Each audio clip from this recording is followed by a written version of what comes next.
E aí, gente, Hackman aqui. No vídeo de hoje, a gente vai falar um pouco mais sobre o estado de consciência dentro dos sonhos, de uma parte mais científica e mais experimental, dentro do artigo acadêmico sobre esse assunto de 2004. E aqui a autora vai dizer que é óbvio que é óbvio, né, que no estado, nos seus estados mentais dentro do sonho tem várias ativações neurofísicas dentro do seu corpo. Então, você vai ter até o sistema nervoso meio que agindo de alguma forma nesse assunto. Então, por exemplo, quando você está num sonho e você sente coisas dentro do sonho, por exemplo, vou explicar mais pra frente isso na prática, mas imagina que você está num sonho e você sente que está caindo. Você sente. Basicamente vai ser como se fosse uma simulação do seu sistema nervoso, do seu cérebro, né, obviamente, que vai ser o que é chamado de consciência reflexiva por ela, que basicamente vai meio que fazer uma simulação dentro do seu cérebro. É uma simulação muito real, embora tenha várias camadas de realidade dentro daí. Ela vai dizer que as únicas funções que podem ser eficientes são as que, nesse assunto, né, são aquelas relacionadas à consciência primária. Então ela vai dizer que a consciência primária limita a si mesma para lembrar assim das coisas relacionadas sem entregar essa consciência. Então na parte da consciência primária você não teria uma consciência dentro do seu sonho. E por fim você não conseguiria mudar o seu sonho, controlar seu sonho. Embora alguns parece que você tenha isso. Alguns específicos na sua vida talvez você tenha tido isso, mas é tipo um a cada século, então, enfim. Mas basicamente essa parte de consciência reflexiva tem a ver com a simulação consciente dentro do cérebro no sonho. E ela vai dizer sobre uma coisa importante, que ela é chamada de conditio sine qua non, para alucinação onérica. Ela vai dizer um pouco antes que a absência de mecanismos, como por exemplo a consciência reflexiva, podem explicar a existência de coisas bizarras na sua interpretação do mundo. Então, quando a pessoa perde a questão da realidade, né? Ela não consegue diferenciar o não real do real.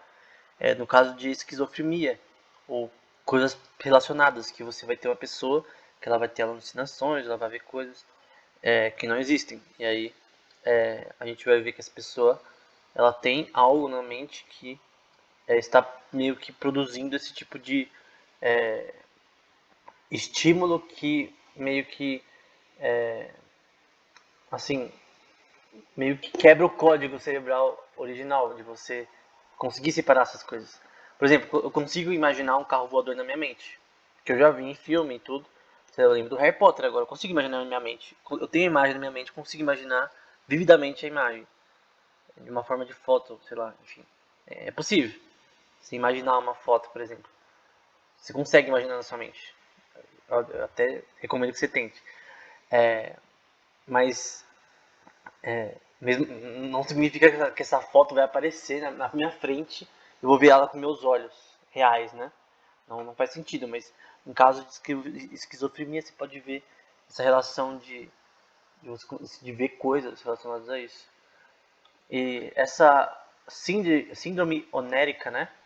Oneroide síndrome, é uma condição que envolve perturbações da consciência que parecem com sonhos, né? Que são vividas de uma forma cênica, alucinações cênicas, né? Acompanhadas de sintomas catatônicos e desilusões. Enfim,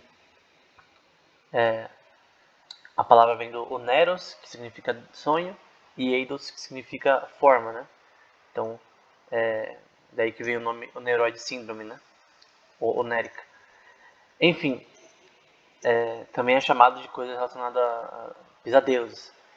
E o que isso daqui quer dizer é que tem pacientes relacionados à esquizofrenia, nesse caso eu acho que é esquizofrenia catatônica, que ela vai ver sim coisas na sua frente, então não vai ser mentira dela, ela vai ver realmente alucinações.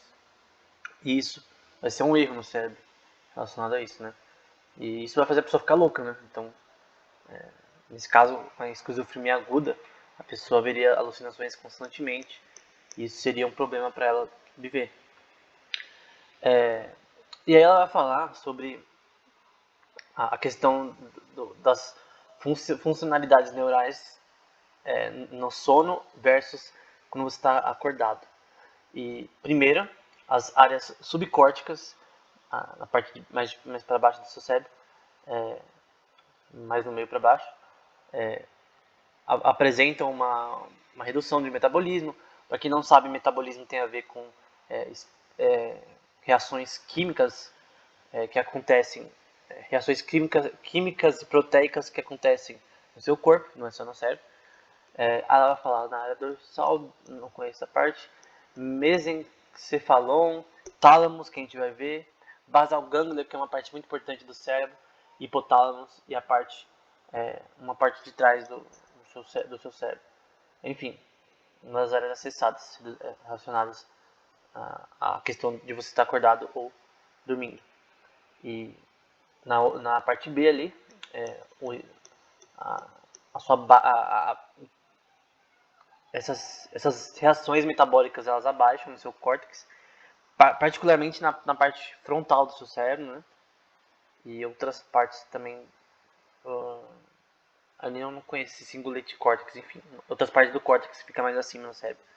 Enfim, aqui ela está tentando dizer as diferenças de quando você está dormindo e acordado nas questões neurais, né? Pô, essas áreas são as acessadas quando está dormindo, normalmente, ou quando está acordado, enfim. Que é importante, porque embora isso não nos dê muita. Assim, você consegue saber, como ela está descrevendo aqui, pô, essa área ativa, essa área outra, eu consigo entender as reações químicas que acontecem, as conexões neurais que estão sendo ativadas, mas mesmo assim, isso não é o suficiente para conseguir explicar tudo sobre esse assunto. Aí ela vai falar aí na questão do REM, que é o Rapid Eye Movement, né? Então, o movimento do olho acelerado, que a gente já viu antes.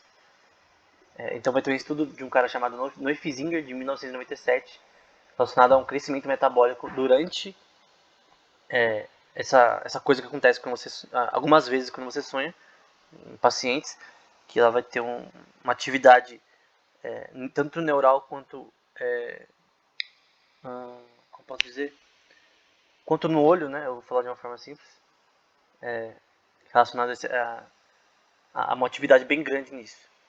Quando a pessoa está com esse negócio. Quando ela tá no sonho, tendo essa atividade forte na questão dos olhos e na parte cerebral relacionada aos olhos. Então vai ter um crescimento metabólico. Então a diferença aí, quando você tem na parte de cima aqui, que você vai ter uma baixa no metabolismo em si, né? Nas reações metabólicas, e aqui você vai ter uma alta nisso. Quando a pessoa está com isso enquanto está sonhando, esse rapid eye movement. Enfim, principalmente na basal ganglia, hipotálamos e no neocórtex, que é a parte de cima, a maior parte de cima do cérebro. Enfim. Aí, por exemplo, a basal ganglia, dá pra ver aí, né? Basal ganglia, só peguei a fonte da imagem, né? Hipotálamos, aqui bem no centro, onde tá a setinha. Oh, faltou um. Eu tinha posto outro. Eu tinha posto o não, aqui não é a quarta que não precisa, esqueci. Aqui tá mais. É a parte de cima aqui do cérebro, que você pode ver. A parte bem de cima mesmo. Enfim. E ela vai falar também sobre um estado de atividade neural elevado, né? Então, não só na questão metabólica, mas também quando você está dormindo e tem tá acontecendo esse evento na sua mente, né? De ter esse Rapid Eye Movement, você vai ter meio que uma atividade cerebral maior. Simples. E a conclusão da autora, eu não citei tudo do artigo, mas é que ela viu uma necessidade na questão da pesquisa neurocientífica de dar uma distinção entre as camadas de ativação neurais de neurônios e as representações mentais. Então, tem aquela parte, por exemplo, no sonho, por exemplo. Você tem o sonho, você tem que separar a parte... Essas áreas são as ativadas durante o sonho, na maior parte das vezes. Então, a parte do neocórtex, a parte de cima do cérebro, basal ganglia, enfim. Ela falou muito, principalmente das áreas frontais, cerebrais. Só que isso daí é uma coisa. Então, separa e põe numa caixa. Aí vai para outra caixa e vai ser as representações mentais, que vão ser as representações subjetivas e que vão ser o que realmente dá consciência. E quando você sonha, não é somente essas conexões neurais ativadas no seu cérebro que fazem aquilo acontecer. Tem alguma mágica que acontece. Eu estou usando mágica de uma forma bem assim metafórica, eu acho, analógica talvez. Enfim, no sentido de tipo, a gente tem que ver que tem uma parte representativa mental, das imagens, das emoções, quando você está sonhando, que são complexas e são um fenômeno. Então, são um fenômeno, são algo... Por que a gente fala fenômeno? Porque é algo que a gente consegue ver que está acontecendo, mas não consegue explicar. Por exemplo, no passado, o ser humano não sabia que a Terra era redonda. Ele via que a Terra era... Ele via a Terra e, de uma forma fenomenológica, apenas com apenas com as coisas as aparentes, ele dizia que a Terra era plana. Hoje a gente sabe que não é assim. Então, hoje a gente pode explicar que a Terra é redonda. Mas por isso que a parte fenomenológica é um pouco subjetiva, porque você está descrevendo um fenômeno em vez de explicar como ele acontece. Porque aqui ela está explicando, por exemplo, um fenômeno que acontece no cérebro, mas não tem uma explicação total do que está acontecendo por baixo dos panos no cérebro relacionado a isso. Então é isso que tem a ver com o fenômeno. Por isso que a consciência humana é muito relacionada ao fenômeno. É difícil você separar disso, né? Porque você não consegue dizer, não, aqui está a consciência. Embora a gente veja outros vídeos.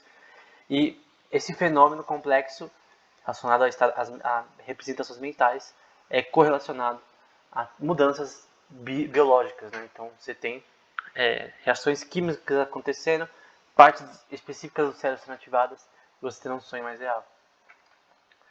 E eu queria mostrar aqui, eu acho que vou deixar para o próximo vídeo. No próximo vídeo eu dou uma conclusão minha aí sobre esse assunto, embora a parte do artigo já terminou.